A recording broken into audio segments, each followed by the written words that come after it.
The water turned red. 30 students screamed.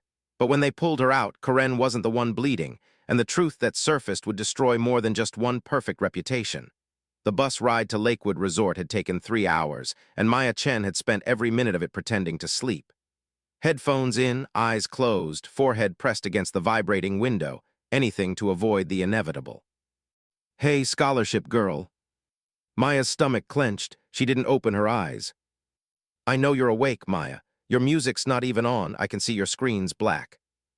Karen Prescott's voice carried that particular pitch of cruelty that only came from years of private school confidence and a father who owned half the town. Maya finally looked up to find Karen leaning over the seat behind her, perfectly highlighted hair cascading over one shoulder, phone already recording. "What do you want, Karen?" "Just wondering if you packed a swimsuit for the pool party tonight." Karen's smile was sharp. "Oh, wait, do they even sell those at thrift stores, or do you have to make them yourself from garbage bags?" Laughter erupted from Karen's usual circle, Brittany, Madison, and Chase, who at least had the decency to look slightly uncomfortable. Maya's best friend Zoe tensed beside her, but Maya put a hand on her arm. "Don't, not worth it." "My swimsuit's fine," Maya said quietly. "Sure it is." Karen leaned closer, her voice dropping to a whisper that somehow still reached the nearby seats. "Just like your mom's fine cleaning my mom's house every Tuesday. Does she tell you what she finds in our trash? Designer bags, barely worn clothes. I bet that's where your whole wardrobe comes from." The bus went silent except for the engine's rumble. Even Chase shifted uncomfortably now. Mrs. Patterson, their history teacher and trip chaperone, was 3 rows up with her own headphones in, oblivious. Maya felt Zoe trembling with rage beside her. "Karen, shut your—" "It's okay, Zoe." Maya kept her voice level, though her hands shook in her lap. "Karen's just nervous about the trip. I heard her parents are thinking about divorce. Must be hard maintaining that perfect image when your dad's sleeping with his assistant." Karen's face went white, then crimson. "You fucking—" "Language," Mrs. Patterson had finally tuned in, turning around with a glare. "Karen Prescott, I don't care who your father is. One more word and you're sitting up here with me." Karen sat back hard, but her eyes promised murder. She held up her phone, tapping it meaningfully. Still recording, still winning. The bus pulled into Lakewood Resort 40 minutes later, all sprawling grounds and glittering lake water. It was the kind of place Maya's family would never afford. $300 per night minimum, not including activities. The school had gotten a group rate that still required a fundraiser Maya had worked 3 extra shifts at the diner to help pay for. "All right, everyone." Mr. Chen, the vice principal, no relation to Maya, unfortunately, clapped his hands together. "Buddy system at all times, bags in rooms by 2 p.m. Pool party starts at 4, dinner at 7. Anyone caught drinking, smoking, or in rooms with the opposite sex after 10 p.m. goes home immediately. Clear." A chorus of half-hearted agreement followed as students scattered to claim their rooms. Maya and Zoe had been assigned room 247 with 2 juniors, Priya and Sam, who seemed nice enough. Karen and her crew had somehow scored the massive suite on the 3rd floor, another gift from Daddy's wallet, no doubt. "I swear to God," Zoe muttered as they unpacked. "One of these days I'm going to drown her in that pool." "Get in line," Priya said from the other bed, surprising them. She caught their looks and shrugged. "What? Karen made my sister's life hell when she was here. Some people just need karma to catch up." Maya said nothing, just folded her. Yes, thrift store, swimsuit, and tried to ignore the knot in her chest. She'd been dealing with Karen since freshman year when a guidance counselor had mistakenly announced Maya's full scholarship status in front of the whole class. 3 years of this. 3 more months until graduation and college, where none of these people would matter. Just survive the weekend. The pool area at 4 p.m. looked like something from a resort commercial. Crystalline water, palm trees in huge planters, a waterfall feature on one end, and lounge chairs that probably cost more than Maya's mom made in a week. Most of the junior and senior class was already there, music pumping from someone's expensive speaker. Maya had just settled onto a chair with Zoe, and a book when she heard the whispers start. Karen had arrived. She wore a white bikini that probably cost $300, flanked by her usual entourage. But it wasn't the swimsuit people were staring at. It was the inflatable flamingo she carried, easily 6 feet tall, and the wicked smile on her face as she scanned the pool area. Her eyes found Maya. "Oh my God, is that?" Brittany's voice carried across the water. "It is," Karen said loudly, laughing. "That's literally the same exact flamingo from that viral video. You know, the one where the girl falls off and—" Maya's blood went cold. She knew the video. Everyone knew the video. Some girl at a pool party, drunk, falling off an inflatable flamingo and her entire swimsuit top coming off in front of everyone. It had millions of views, endless memes, complete humiliation immortalized online forever. "Don't," Zoe said, but Maya was already standing. "What are you doing, Karen?" Karen's smile widened. "Just brought a fun pool toy. Why, scared you can't stay on?" A crowd was gathering now. Maya could see phones coming out, that familiar recording hunger in everyone's eyes. This was going to be content, drama, entertainment at someone else's expense. "I'm not getting on that." "Because you're scared." Karen moved closer and Maya could smell her expensive perfume. "Come on, scholarship girl, unless you're too poor to know how to have fun." "Leave her alone, Karen," Chase said quietly from behind them. For a second, Maya felt grateful until she saw his phone was up too, camera ready. Everyone was watching. Everyone was waiting. If Maya walked away, she was weak. If she got on the flamingo, Karen had already won because this was a trap. Either way, Karen had engineered perfect humiliation. "Tell you what," Maya heard herself say, "I'll get on if you get on." Karen's eyes flashed. Deal. They both knew what this was now. Not a game, a battle, and someone was going to lose in front of everyone. The water felt warm as Maya waded in, Zoe right behind her whispering frantic warnings that Maya ignored. The flamingo bobbed innocently in the middle of the pool. Karen was already swimming toward it from the other side, that confident smile never wavering. Maya reached it first, hauling herself onto the slippery plastic. The crowd had gone silent except for the camera clicks.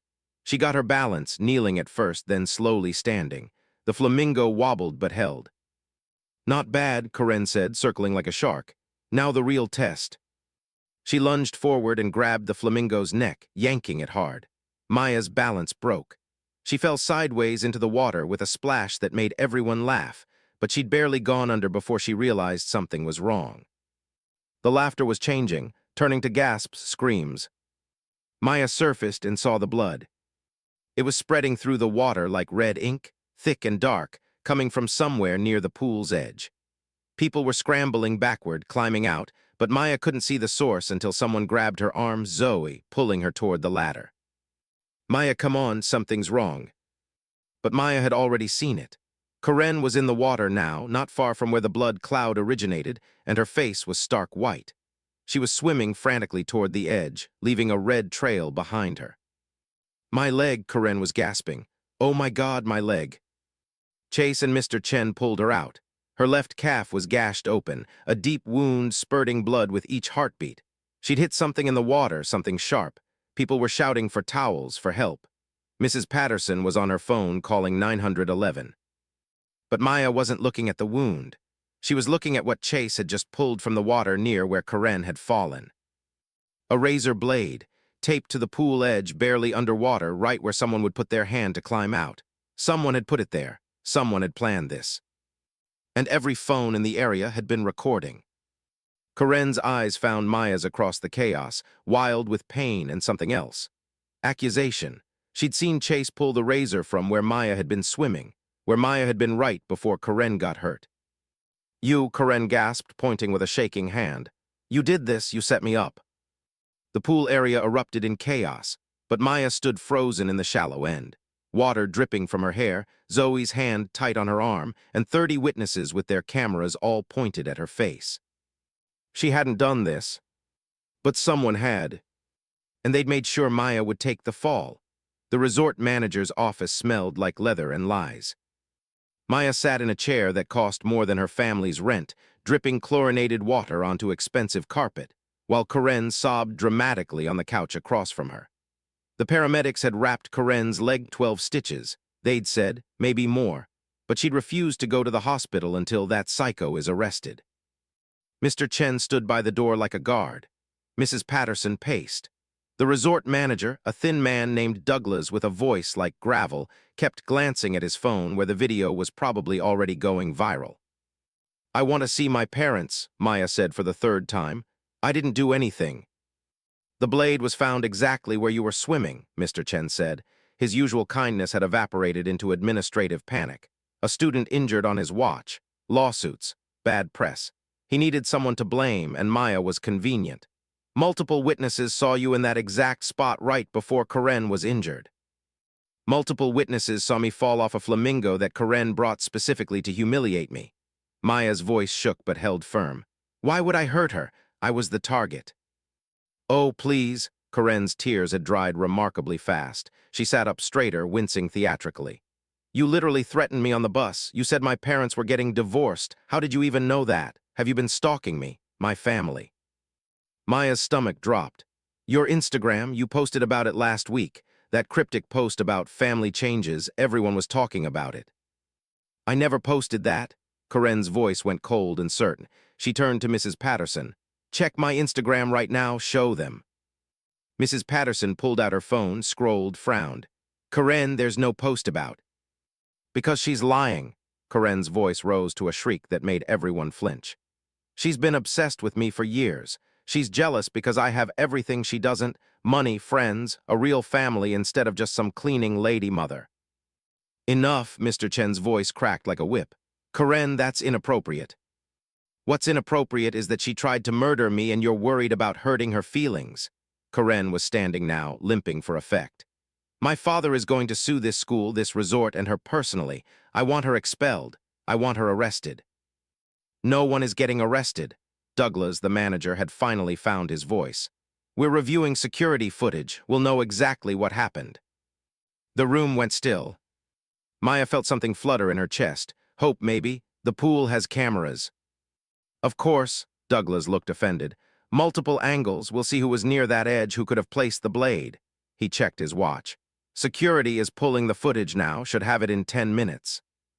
Karen's face did something strange. Just for a second, a flicker of uncertainty quickly masked. Fine, show it, you'll see her setting the trap. But Maya had caught that flicker, and suddenly with crystalline clarity she understood. You did this to yourself. Everyone turned to stare at her. What? Karen's laugh sounded brittle. Are you insane? You brought the flamingo. You orchestrated this whole thing, getting me in the pool, making sure everyone was recording. You needed a villain. Maya stood up, ignoring Mr. Chen's gesture to sit back down. But something went wrong. You were supposed to just embarrass me. The blade wasn't meant for you. That's ridiculous. Then explain why you were so certain I did it before anyone even found the blade. Maya's mind was racing now, pieces clicking into place. You said you set me up the second you got hurt, but you couldn't have known about the blade yet unless you knew it was there. Karen's face went white again, but this time not from pain. I saw Chase pull it out. Everyone saw. Chase pulled it out 30 seconds after you accused me. Maya turned to Mr. Chen. Check the videos everyone recorded. Check the timestamps. Mrs. Patterson was already pulling out her phone, scrolling through the class group chat where videos were being shared. Her face changed. Karen, you said you did this at 4:17. Chase pulled out the blade at 4:18. The office went deadly silent. I was in shock, Karen said quickly. I wasn't thinking clearly, the blood, the pain. Or you knew the blade was there because you put it there. Zoe's voice came from the doorway. No one had noticed her slip in, but now she stood there with her own phone out, face grim. And I can prove it. She turned her phone around. On the screen, a video played, grainy, shot from a weird angle through what looked like a window, but clear enough. It showed Karen at the pool edge 2 hours earlier before anyone else had arrived. Showed her crouching down. Showed her hand moving underwater, doing something the camera couldn't quite catch. Then standing, looking around, leaving. I was in our room unpacking, Zoe said. Our window faces the pool. I was going to get a video of the sunset over the water for my mom, and I accidentally caught this. I didn't think anything of it until. She gestured at the chaos around them. Douglas grabbed the phone, watched the video 3 times. His face went from confused to angry to carefully blank. Miss Prescott, I think we need to have a very different conversation. That doesn't prove anything, Karen's voice went shrill. Maybe I was just checking the water temperature or looking for something I dropped earlier. At a pool you'd never been to before? Maya's voice was quiet, but everyone heard it. You set a trap, Karen. You were going to frame me for trying to hurt you. except you messed up and hurt yourself instead. Why would I hurt myself? Karen was backing toward the couch, limping harder now. That's insane. Why would anyone? Because you're desperate. The new voice made everyone turn. Chase stood in the doorway next to Zoe, and his face was stony. Your dad cut you off, didn't he? Your credit cards, your allowance. That's why you've been acting extra crazy lately. You needed something big, something that would make you the victim, get you attention, maybe even a settlement from the school or the resort. Karen's mouth opened and closed. Chase, you don't. I saw the letter from your dad in your room last week, the one about financial consequences and learning responsibility. Chase's voice was tired. I thought you'd just deal with it. I didn't think you'd go this far. You went through my things? Karen's voice cracked, but no one cared anymore. The room had shifted. Everyone could see it now, the desperation, the manipulation, the trap that had backfired so spectacularly. Mr. Chen was on his phone. Yes, I need campus police at Lakewood Resort. We have a situation involving a student filing a false report, and...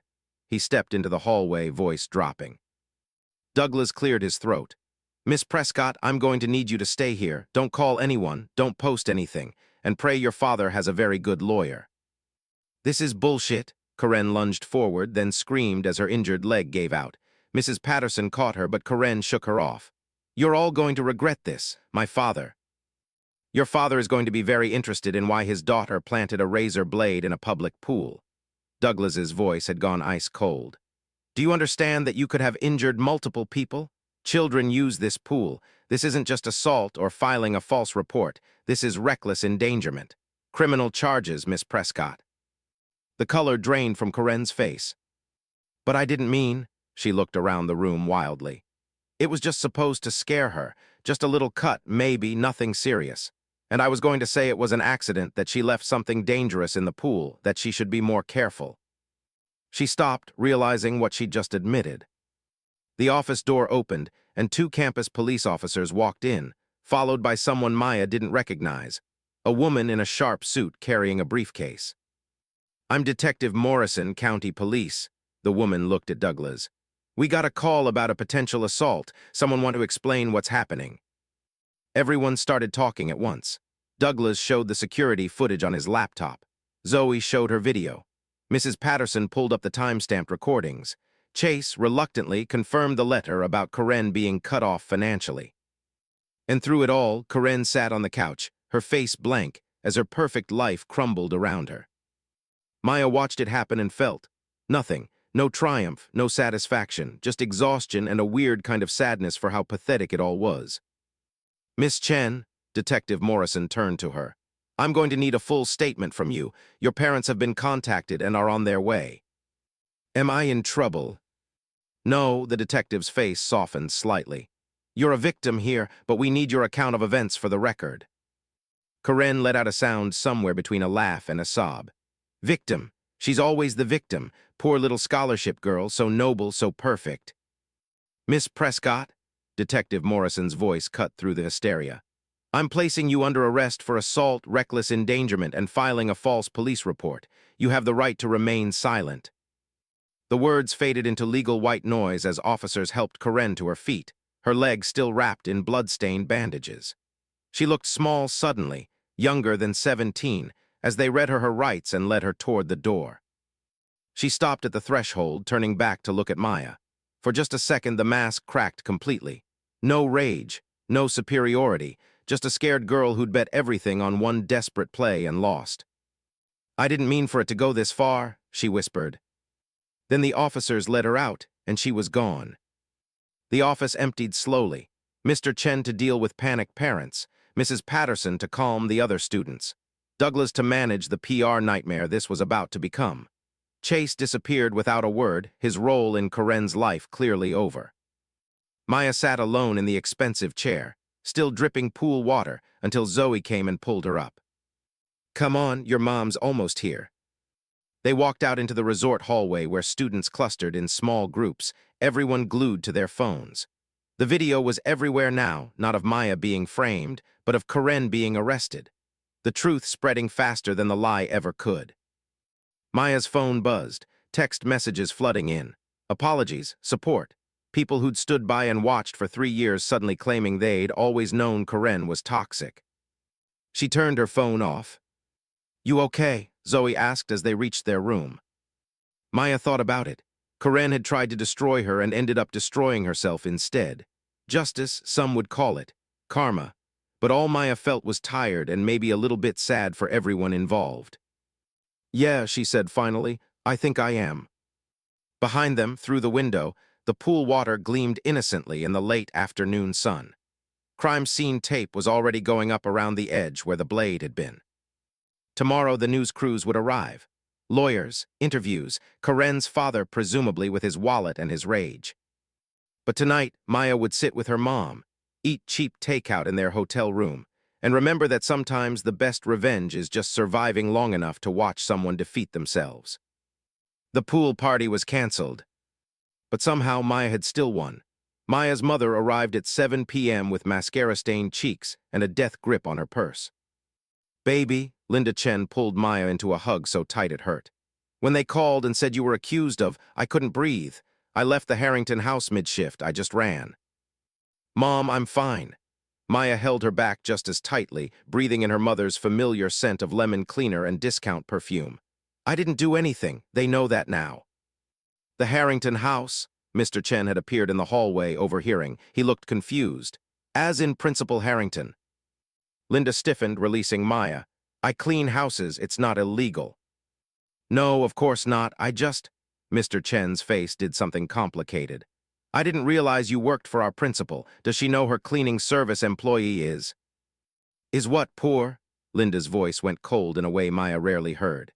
"Yes, Mr. Chen, Principal Harrington knows exactly who I am. She knows my daughter attends her school on scholarship. She knows I scrub her toilets for $15 an hour. Is that going to be a problem?"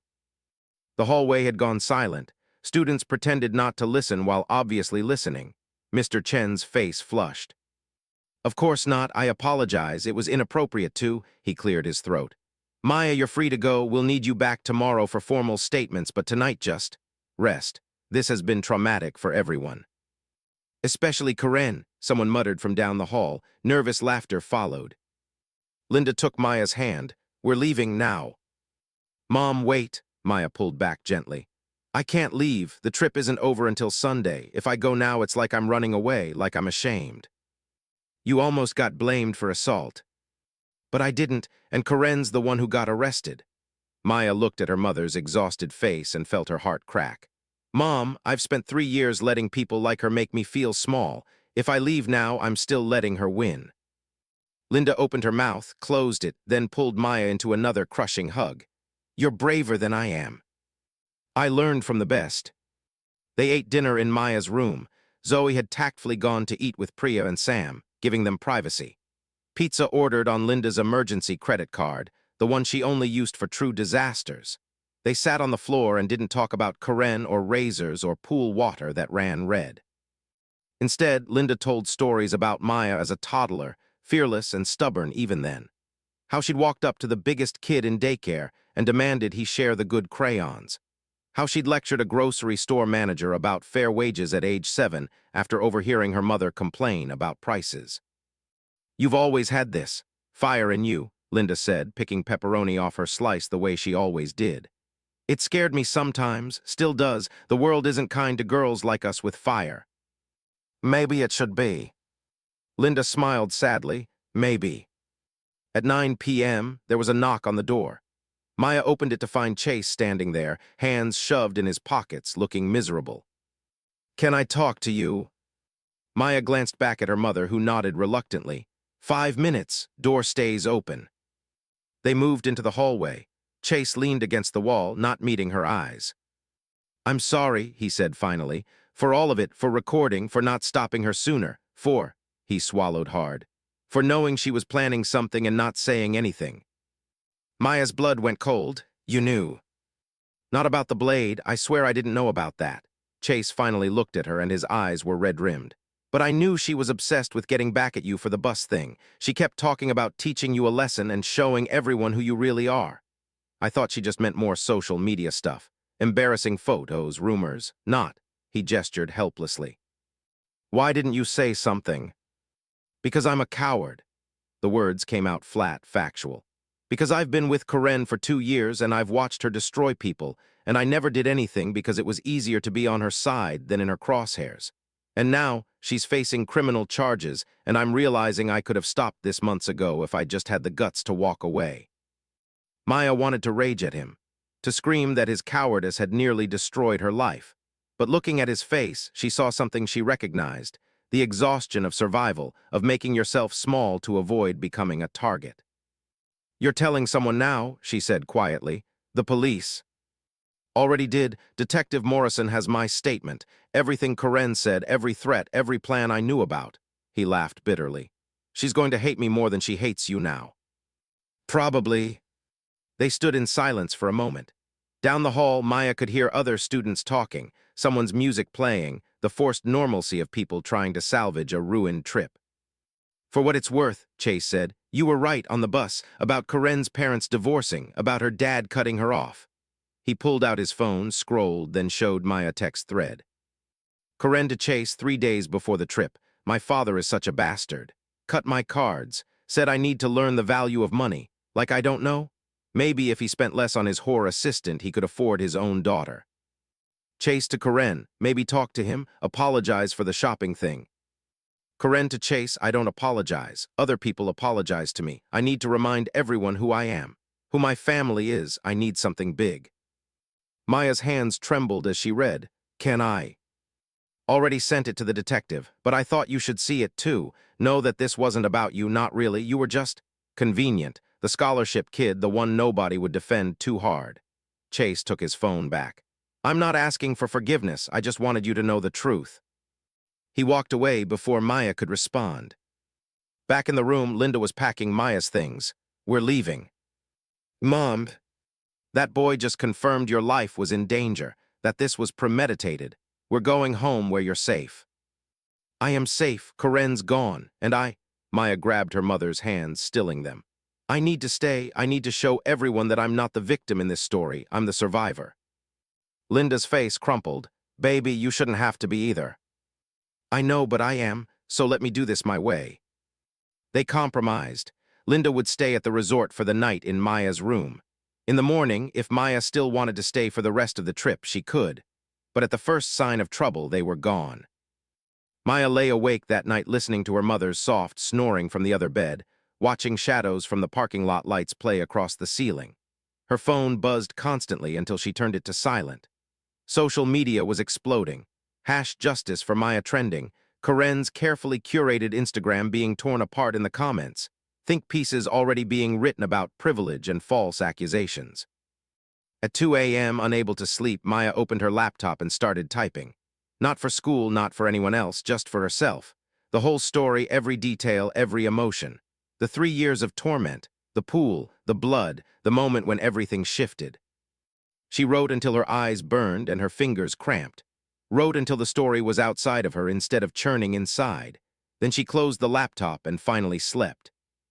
Morning came with a new crisis. Maya woke to frantic knocking and Zoe's voice. "Maya, you need to see this."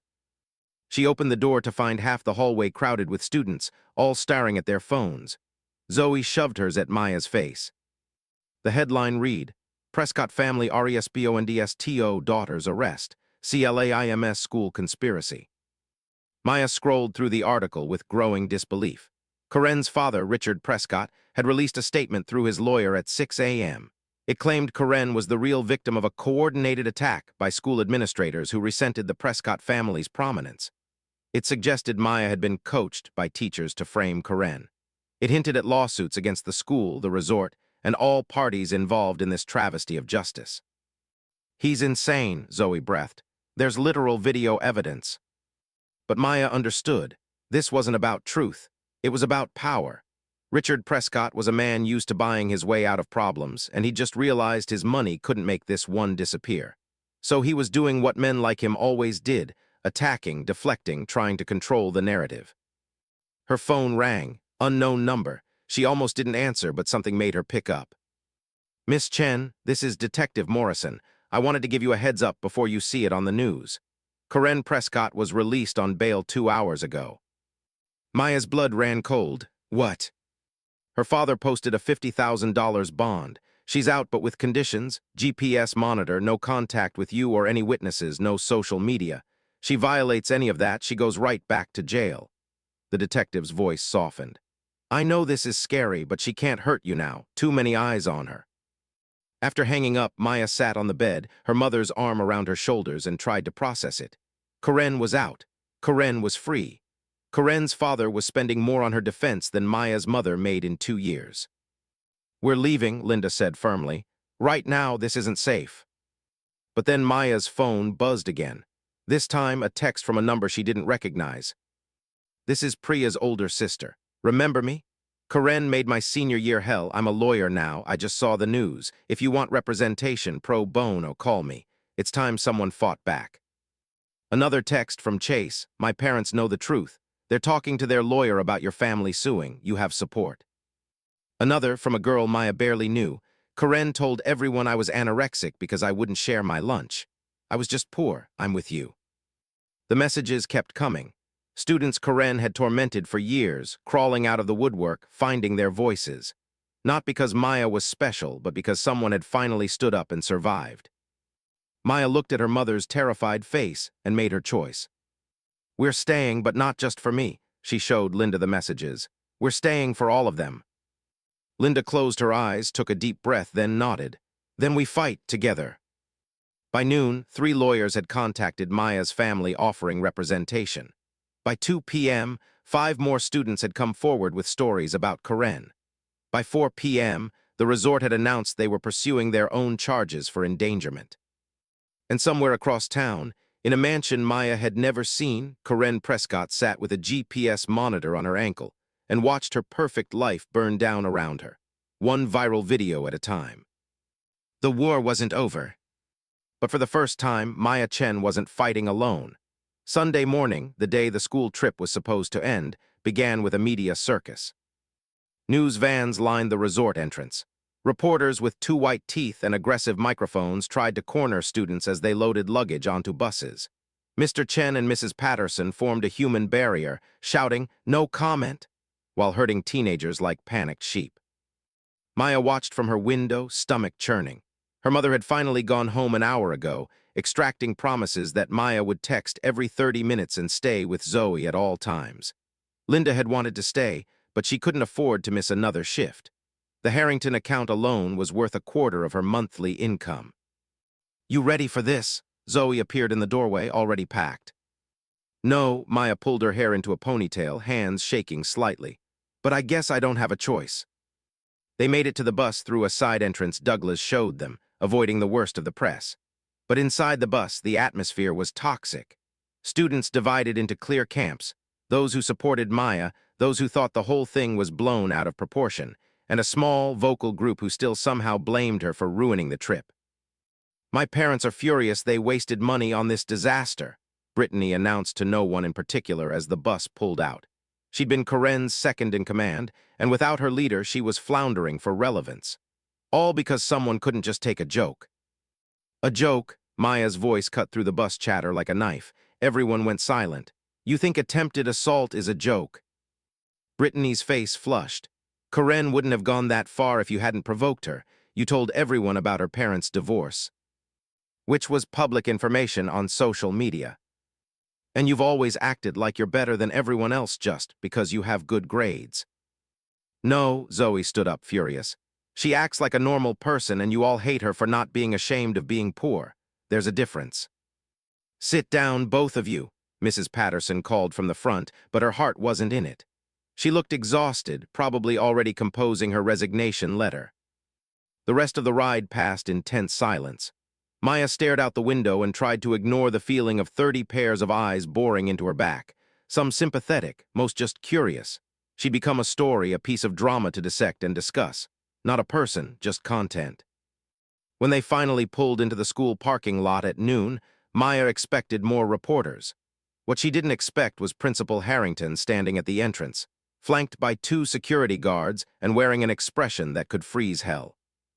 All students to the auditorium, she announced as they filed off the bus. Immediately, no exceptions. The auditorium felt like a courtroom. Principal Harrington stood at the podium, backlit by harsh stage lights. Mr. Chen and Mrs. Patterson sat to her left, looking like defendants awaiting sentencing. To her right, two people Maya didn't recognize, a woman in an expensive suit and a man with a district ID badge. "Sit," Principal Harrington commanded. 300 students shuffled into seats. Maya ended up in the middle section, Zoe on one side, Priya on the other. Chase sat alone in the back, hood up, trying to disappear. "I'm going to say this once," Principal Harrington's voice echoed through the space. "What happened at Lakewood Resort was a catastrophic failure on multiple levels. A student was seriously injured. Another student was falsely accused. And all of you," she swept her gaze across the crowd, "turned it into entertainment." The massive screen behind her flickered to life. Maya's stomach dropped. It was a compilation. Video after video that students had posted to TikTok, Instagram, Snapchat. Maya falling off the flamingo set to comedy music. Karen bleeding in the pool with shocked face emojis and OMG text overlays. Maya being questioned by police, captioned "Scholarship Girl finally snaps." Karen being arrested, with laughing emojis and "Karma is real" commentary. The videos played for 3 solid minutes. Some had hundreds of thousands of views. Several were trending. Everyone in the auditorium had contributed to at least one. When the screen finally went dark, you could have heard a pin drop. "This," Principal Harrington said softly, which was somehow more terrifying than yelling, "is who you are. This is what you've become. A generation so desperate for content, for validation, for views, that you'll weaponize someone else's trauma without a second thought." The woman in the expensive suit stood. "I'm Rebecca Torres from the district's legal team. As of this morning, we've received notice that Richard Prescott is filing a $5 million lawsuit against the school district, claiming negligence and defamation of his daughter's character." Gasps rippled through the crowd. "Additionally," Torres continued, "we've been contacted by the Chen family's legal representation. They're considering a countersuit for harassment, emotional distress, and defamation against Karen Prescott, several students who spread false information." Her eyes swept the auditorium meaningfully, "and potentially the school itself for failing to address bullying complaints filed over the past 3 years." Maya felt every eye in the room turn to her. She kept her gaze straight ahead, heart hammering. "Wait," someone called out.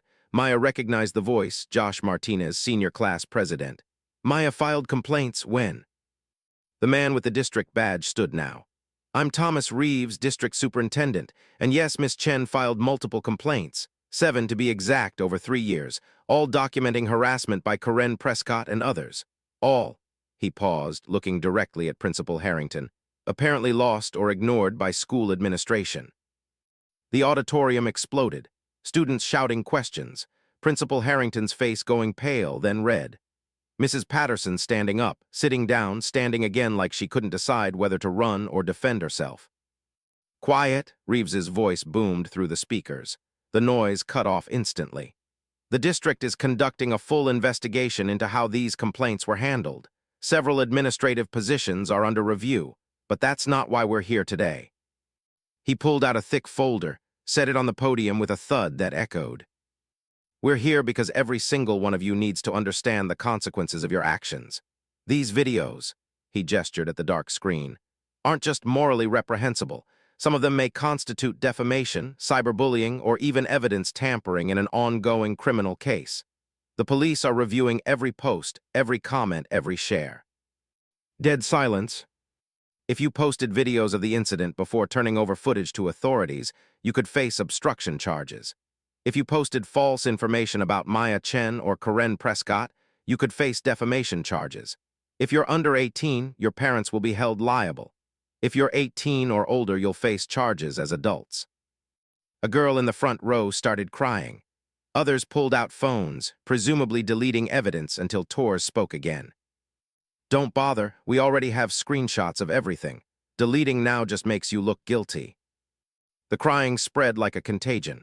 Students who thought they were just having fun, just participating in drama, suddenly realizing they'd created legal evidence against themselves. Maya felt nothing. No satisfaction, no vindication. Just a hollow sort of exhaustion watching people who tormented her for years now face consequences they never imagined.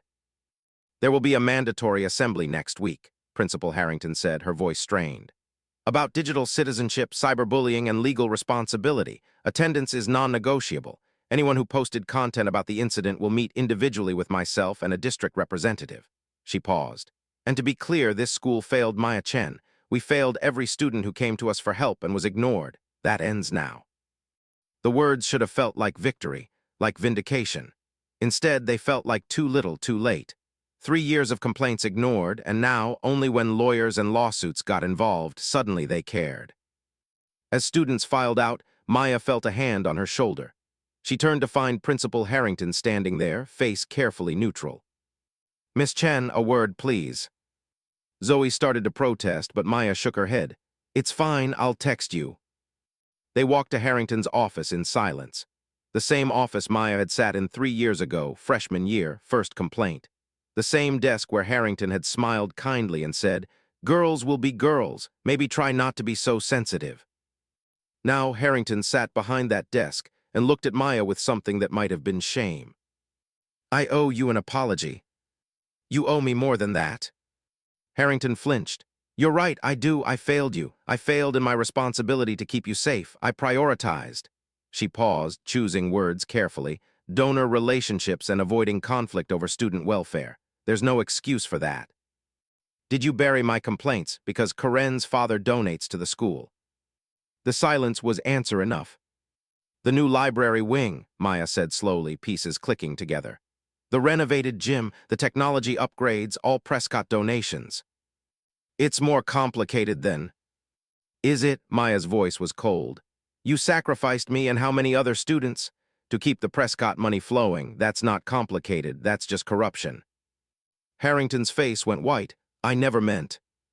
"You never meant for it to matter. You thought I'd just— What, graduate quietly, transfer, drop out?" Maya stood. "Well, I didn't, and now you have to answer for that." "The district is reviewing my position. I'll likely be asked to resign." "Good." Maya walked to the door, then paused.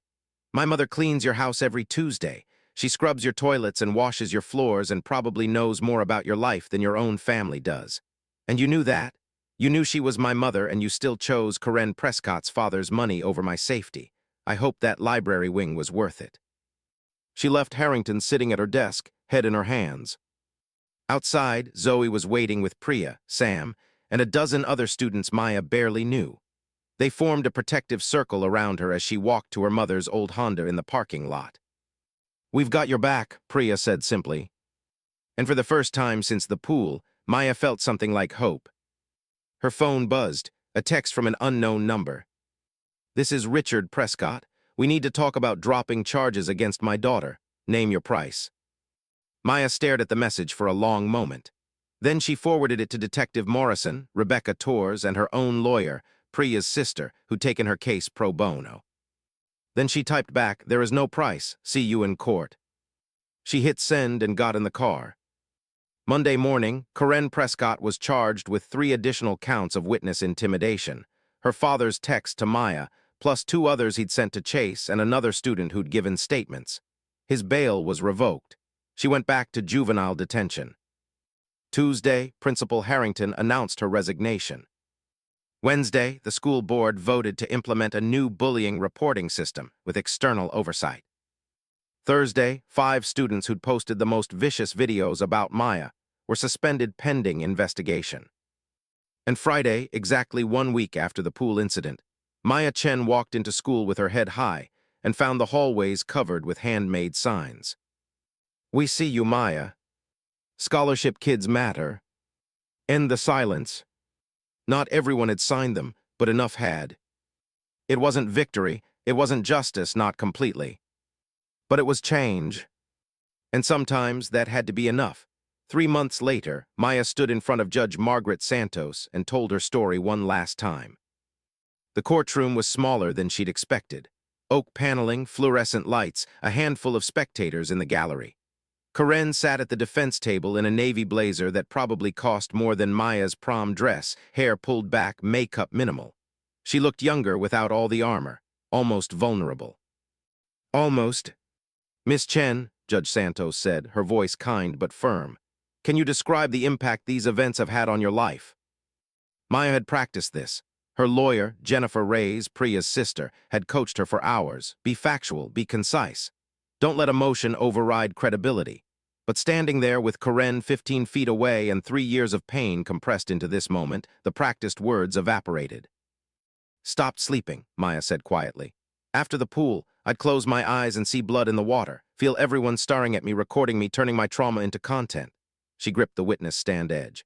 "But that wasn't new, really. For 3 years, Karen made me afraid to exist, afraid to raise my hand in class because she'd mock my answers, afraid to eat lunch anywhere visible because she'd comment on my food, my clothes, my body, afraid to be happy because she'd find a way to destroy it." Karen's lawyer, a sharp-faced man named Morrison, started to object. Judge Santos held up a hand, silencing him.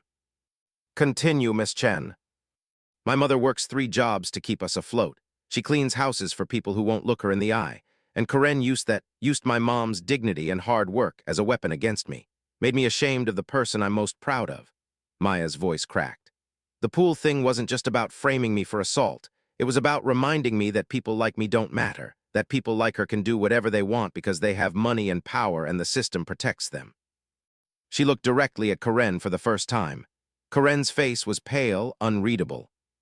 "So the impact? I don't trust easily anymore. I second-guess everything I do, wondering if it'll be used against me. I got accepted to 3 universities on full scholarship, and instead of being excited, I'm terrified that someone like Karen will be there, waiting to tear me down again." Maya took a shaky breath. "But I also learned that I'm stronger than I thought, that staying silent doesn't keep you safe. It just makes the people hurting you more powerful. And that sometimes, the only way to survive is to fight back, even when you're scared." Judge Santos nodded slowly. "Thank you, Miss Chen. You may step down." Maya returned to her seat next to Jennifer and her mother. Linda squeezed her hand so hard it hurt. In the gallery behind them, Maya could see Zoe, Priya, Sam, and Chase, who'd been subpoenaed to testify about Karen's premeditation. Even Mr. Chen had come, though he sat in the back, separate from the others. Karen's lawyer called character witnesses next. Her father, predictably, painted her as a troubled teenager who'd made one mistake under immense pressure. A therapist testified about Karen's anxiety and depression, the stress of her parents' divorce, the pressure of maintaining perfect grades and a perfect image. "None of this excuses what she did," the therapist said carefully. "But it provides context. Karen is 17. Her brain is still developing. She made a catastrophic error in judgment, but she's not beyond rehabilitation." Maya watched Karen during the testimony, saw her flinch when her father mentioned the divorce, saw her wipe away tears when the therapist discussed her mental health. And despite everything, despite the pool, the blood, the terror, the 3 years of torture, Maya felt a flicker of something that wasn't quite sympathy but wasn't pure hatred either.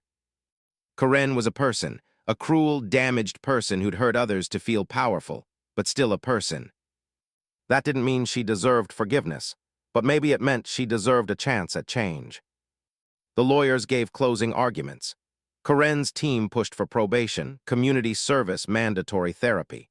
The prosecution, representing both the state and Maya's civil case, argued for juvenile detention, emphasizing the premeditation, the attempted frame-up, the years of documented harassment.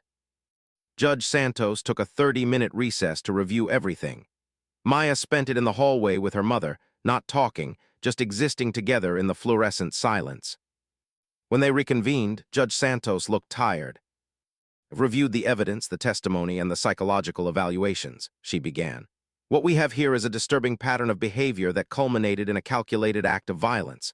Miss Prescott, you didn't just lash out in a moment of anger. You planned an assault. You brought a weapon to a public space.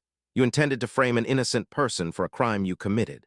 And when your plan backfired and you injured yourself, your first instinct was to blame the person you'd targeted." Karen's father started to speak. Judge Santos cut him off with a look. "However, I also note that you're 17, that you've had no prior criminal record, that you're clearly struggling with significant mental health challenges, and that you've shown, at least in court today, some recognition of the harm you've caused." Maya's stomach clenched. She knew that tone. It was the tone of leniency. "Therefore, I'm sentencing you to 1 year in juvenile detention, followed by 2 years of supervised probation. During probation, you'll complete 500 hours of community service, continue regular therapy, and you'll have no contact with Maya Chen or any of the witnesses in this case." You'll also be required to participate in a restorative justice program, if Miss Chen agrees. Karen's father looked relieved. Karen herself looked stunned, like she'd expected worse. Judge Santos turned to Maya. Miss Chen, I want to be clear. This sentence is not a reflection of the validity of your trauma or the severity of what was done to you. You are not responsible for Karen's choices. You are not required to participate in restorative justice if you don't want to.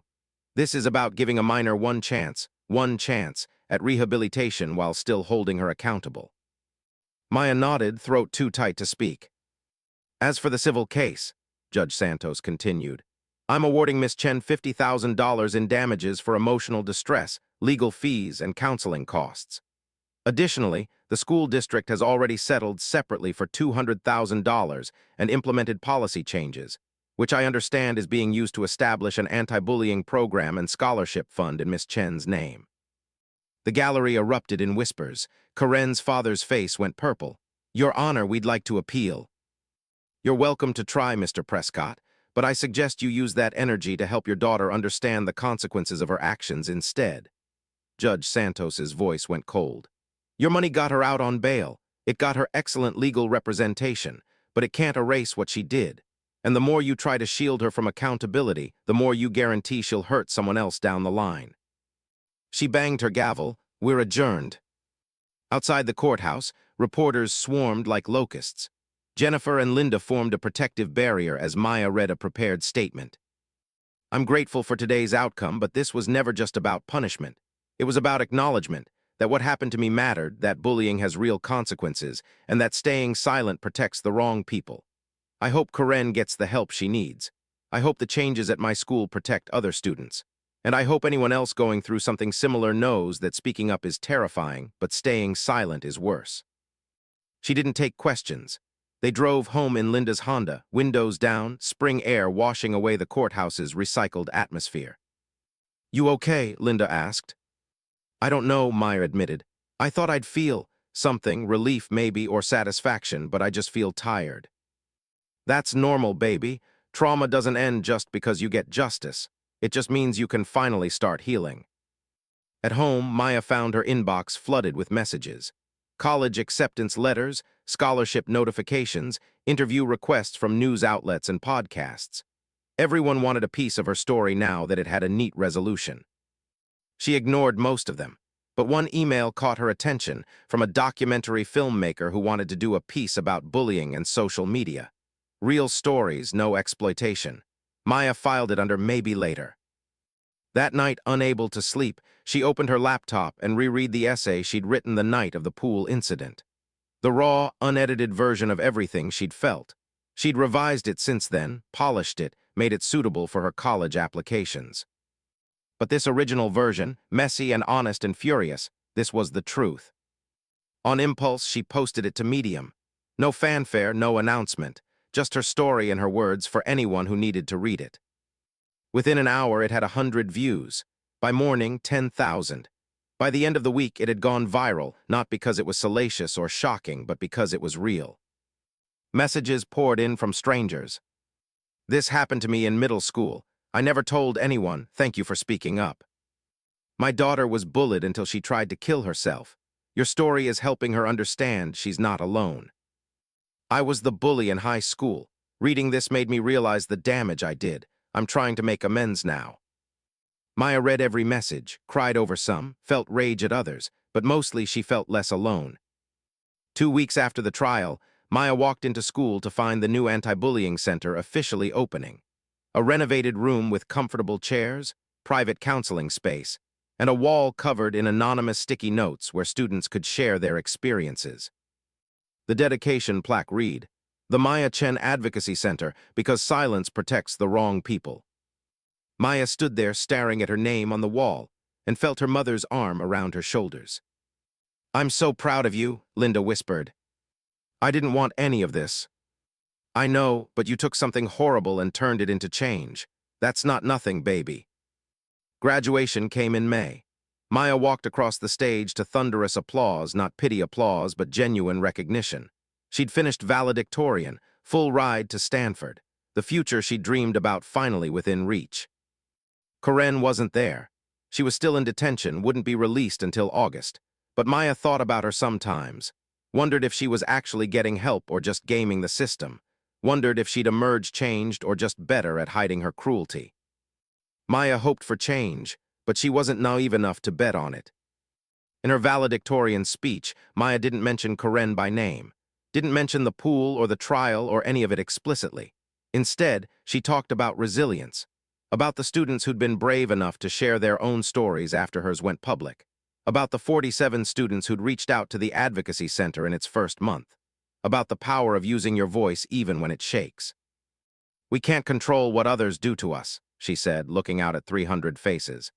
"But we can control how we respond. We can choose silence or we can choose to speak. We can accept the world as it is or we can fight to make it better. And sometimes the bravest thing you can do is simply refuse to disappear." The applause was deafening. That night at a small graduation party at Zoe's house, Maya's phone buzzed. A message from an unknown number. "I know I'm not supposed to contact you. I know you probably hate me, I deserve that. But I needed to say I'm sorry, really sorry, not the court-ordered kind. The kind where I actually understand what I did to you. I don't expect forgiveness. I don't expect anything. I just needed you to know that you were right about everything. I'm trying to be better. I hope you get everything you deserve at Stanford." It was unsigned, but Maya knew who it was from. She stared at the message for a long time. Part of her wanted to delete it, block the number, pretend it never existed. Part of her wanted to respond with all the anger she still carried. Instead, she did something unexpected. She forwarded it to Jennifer, documenting the probation violation. Then she typed back, "I hope you mean that. I hope you actually change. Not for me, I'll never trust you, but for whoever you meet next, for your own sake, good luck." She hit send and blocked the number. Zoe found her on the porch a few minutes later. "You okay?" "Karen texted me." "What? That's a violation." "I know, already reported it." Maya looked up at the stars, bright despite the suburban light pollution. She apologized. "Do you believe her?" "I don't know, maybe, but it doesn't matter. Whether she changes or not isn't my responsibility. I did my part. I survived, I spoke up, I won. The rest is on her." Zoe sat beside her, and they stayed there in comfortable silence until the party sounds pulled them back inside. 3 months later, Maya moved into her Stanford dorm. Her roommate was a girl from Seattle named Aisha who'd never heard of the pool incident and didn't care about Maya's past. They stayed up late talking about classes, majors, the terror and excitement of new beginnings. Maya's walls filled with photos. Her mom, Zoe, the Advocacy Center, her acceptance letters. Reminders of how far she'd come and why it mattered. She never forgot what happened. The nightmares still came sometimes, water turning red, phones recording, accusations echoing, but they came less frequently. And when they did, she had tools now: therapy, support systems, the knowledge that she'd faced the worst and survived. Karen was released from detention in August and transferred to a different school district. Maya heard through the grapevine that she was genuinely trying: therapy, volunteer work, staying off social media. Whether it would last, no one knew. Maya hoped it would. Not because Karen deserved easy redemption, but because the world needed fewer people willing to hurt others for power. On the 1-year anniversary of the pool incident, Maya wrote another essay. Not about Karen or the trial or any of it. Instead, she wrote about the 47 students who'd used the Advocacy Center that first month. The hundreds more who'd come forward since. The policy changes spreading to other schools.